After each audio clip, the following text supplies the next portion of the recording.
Euh, Serge Guessot, donc vous êtes le suppléant, en fait on dit le remplaçant de Sophie Pantel. Donc un commentaire sur ces résultats de Sophie Pantel qui est maintenant élue députée.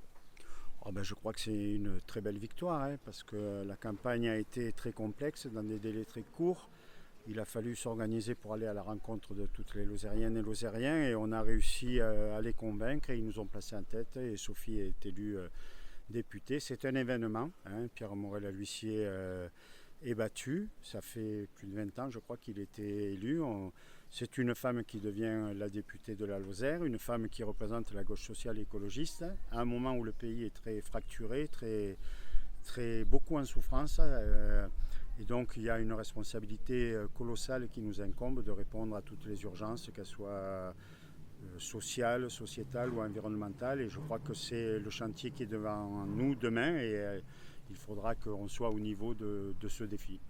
La droite reste majoritaire en Lozère.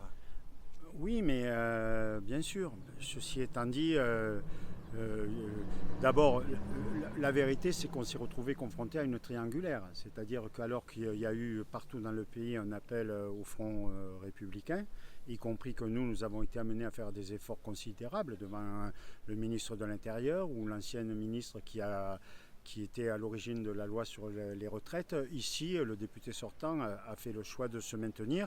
Il aurait pu s'élever au niveau de l'exigence républicaine et appeler à faire barrage à l'extrême droite. Moi, je crois qu'il ne faut pas jouer avec l'extrême droite. Je peux comprendre la colère des Lozériennes et Lozériens. Je vis en Lozère, je sais la souffrance, je vois comment les services publics sont en déliquescence, je vois les problèmes de mobilité, je vois les problèmes de pouvoir d'achat, je vois les problèmes de reconnaissance. Ceci étant dit, il ne faut pas jouer avec l'extrême droite, c'est dangereux. L'extrême droite, elle est venue au pouvoir.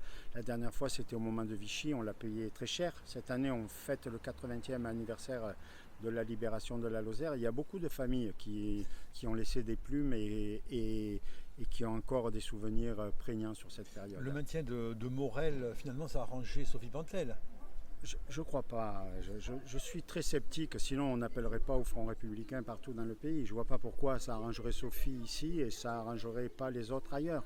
Non, je crois au contraire. Je crois que l'électorat républicain parce qu'il y a un vrai électorat républicain de Pierre Morel, que ce soit lié au gaullisme ou que ce soit des humanistes catholiques et tout ça. Je crois que dans le cadre d'un appel, ils auraient pu se porter sur Sophie. Par contre, il y a certainement une frange qui est très extrémiste et qui, elle, a fait le choix de porter ses voix sur le candidat RN. C'est pour ça qu'il passe de 24 à 17%. Il n'est pas là ce soir, donc je suppose qu'il n'est pas très heureux. Je ne pense pas que ce soit un problème de transport, mais c'est quand même inquiétant de ce type de positionnement. Et Mélenchon fait peut-être peur aux électeurs lozériens. En tout cas, ça n'a pas empêché Sophie d'être élue. Sophie, elle a des différences colossales avec Jean-Luc Mélenchon. Elle les exprime, elle les a dit depuis le début. Et ce n'est pas la seule. Il y a un débat à gauche, il y a même un débat au sein de la France insoumise sur le poids et le rôle de Mélenchon. Mais ce n'est pas ça la gauche. La gauche, ce n'est pas Mélenchon. Je veux dire, moi, je ne veux pas casser du sucre sur Mélenchon. Il a été ce qu'il a été. Ceci dit, Mélenchon, pour moi, c'est du passé. Mélenchon, c'est plus l'avenir de ce que la gauche sociale écologiste doit construire dans le pays. Et je pense qu'il y a des femmes et des hommes qui sont prêts à le faire avec intelligence, en acceptant leurs différences, en essayant de créer du compromis, de l'intelligence. Et je pense qu'on est bien parti pour faire ça.